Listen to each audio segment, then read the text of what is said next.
राजा जनक के द्वारा निश्रित एक एक वर्णों से बना, एक एक शब्दों से बना, एक एक वाक्यों से बनी इनकी वाक्यावली को समाज के अंतर्गत बैठे हुए प्रत्येक व्यक्ति के द्वारा सुना गया और मेरे द्वारा भी सुना गया।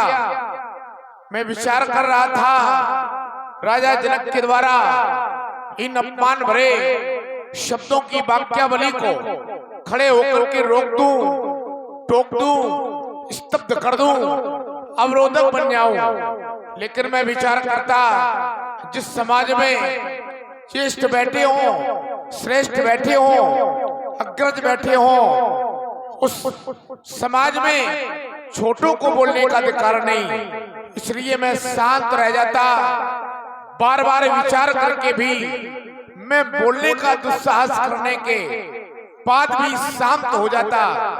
लेकिन मेरे साथ साथ आपने भी तो हे नाथ, उसका कारण है सभायाम न प्रविष्टव्यम वक्तव्यम वासमंजसम। उस सभा में प्रवेश नहीं करना चाहिए जिस सभा में अपमान होने का डर हो, अन्याय होने का डर हो, क्योंकि अपमान करने वाला और अन्याय सहन करने वाला दोनों बराबर पाप के भागीदार हुआ करते हैं। इसलिए लक्ष्मण पाप का भागीदार नहीं बनना चाहता। उठ करके खड़ा हो गया, बोलने पर विवश हो गया। शास्त्र ऐसा निर्देश देते हैं, मुकोष्ठी कोवा बदृश्य कोवा समय समर्थुम वक्तुम न युक्तुम। गूंगा कौन है, कहा बहरा कौन है?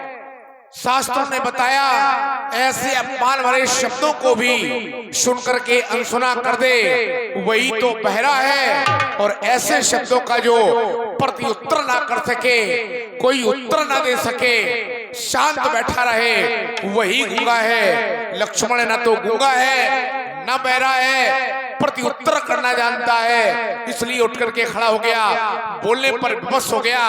हाँ नाथ, यदि आज लक्ष्मण का अपमान कर दिया जाता, लक्ष्मण से कह दिया जाता लक्ष्मण तुम वीर नहीं हो, सभा को छोड़ करके अन्यत्र चले जाओ, बाहर निकल जाओ, मैं न बोलता।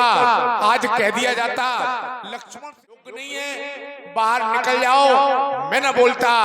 उसका कारण जिस समय इस सभा में हम दोनों बंधुओं ने प्रवेश किया तो सबसे ज्यादा सम्मान हमें मिला। शव मंचमते मंच एक सुंदर विशद विशाल मुनि समेत दो बंधु तहाँ बैठा रे महिपाल।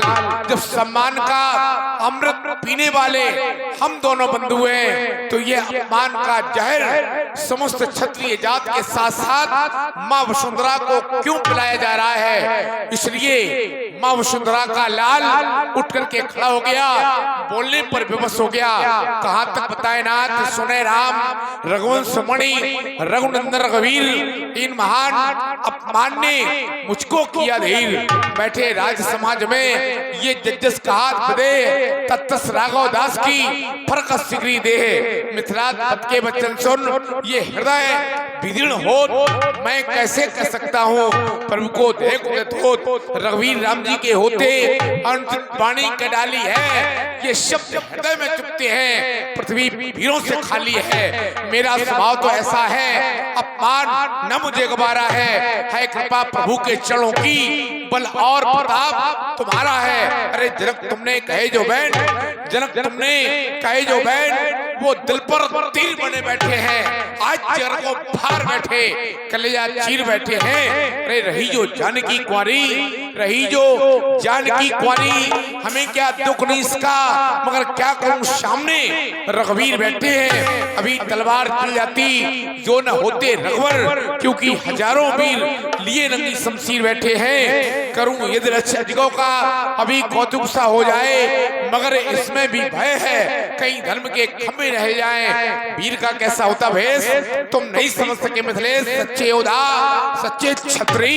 ये अपमान नहीं सह सकते हैं, इनको सुनने की ताय नहीं, वो चुप कैसे रह सकते हैं। रघुवीर राम जी के होते ऐसे भी कोई कहता है जैसा अफसोस भरा भाषण मिथिला के महाराज का है। छल को जल जल को थर कर दूं, ये लाऊं उतार कर तारों को सुरमे की तरह पीस डालूं इस पृथ्वी और पहाड़ों को।